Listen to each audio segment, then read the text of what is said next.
The 10th anniversary tin marked a decade. They said a significant milestone. I'd spent weeks planning agonizing over the perfect gift for Amelia. I'd finally landed on a vintage Cartier watch, a delicate piece with Roman numerals and a sapphire crown. It cost me a small fortune, but seeing the anticipated joy in Amelia's eyes I imagined would be worth it. That imagined joy turned out to be a condescending smoke. She unwrapped the velvet box with a dramatic sigh, rolled her eyes, and tossed it onto the coffee table next to a half-empty bottle of Pinot. Really, David, another watch? My stomach clenched. This wasn't how it was supposed to be. It's a Cartier, Amelia, a vintage one. Oh, I'm so sorry. She drawled, her voice dripping with sarcasm. I didn't realize. It's just, well, it's so predictable. She flicked her perfectly highlighted hair back and took another sip of wine, the ice clinking mockingly. The lump in my throat grew. I thought you'd like it, I mumbled, feeling the sting of her rejection. Honey, she said, her tone condescending. My tastes have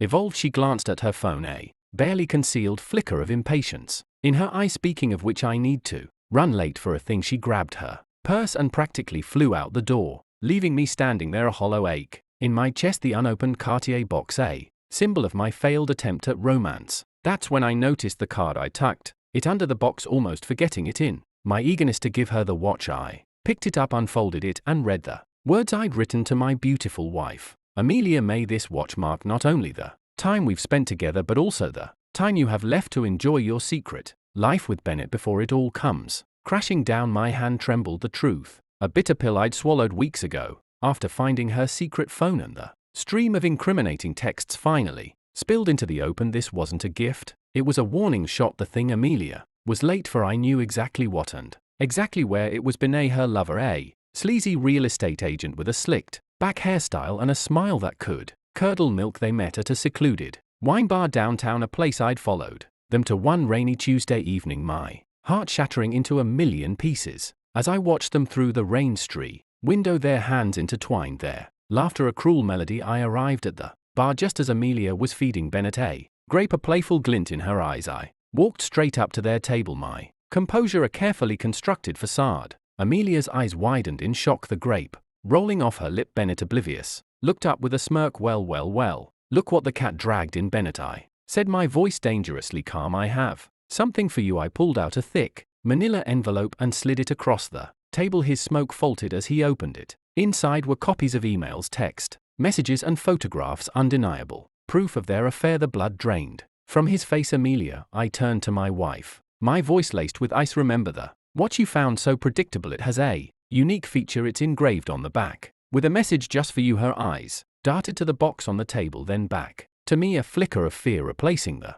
arrogance. It says, I continued, my voice rising with each word, to Amelia, may the weight of your deceit be as heavy as the gold on your wrist. Enjoy your final hours of blissful ignorance. Panic seized her. She scrambled for her phone, but I was faster. I grabbed it and held it high above her reach, looking for this. I've already sent copies of everything to your boss, Bennett's wife, and oh yes, your parents. The color drained from her face. Her carefully constructed world was collapsing around her. Brick by painstaking brick. Bennett, the cow. He was stammered something about a misunderstanding and bolted from the bar, leaving Amelia to face the wreckage alone. The following weeks were a whirlwind of lawyers' meetings and the soul-crushing emptiness of a life ripped apart. Amelia lost her job, her reputation, and of course me. Bennett's wife, a lovely woman named Susan, filed for divorce, leaving him destitute and alone. He'd lost his job too, the scandal too much for his image-conscious firm. I moved out of our house, a place that now held only bitter memories. The Cartier watch I sold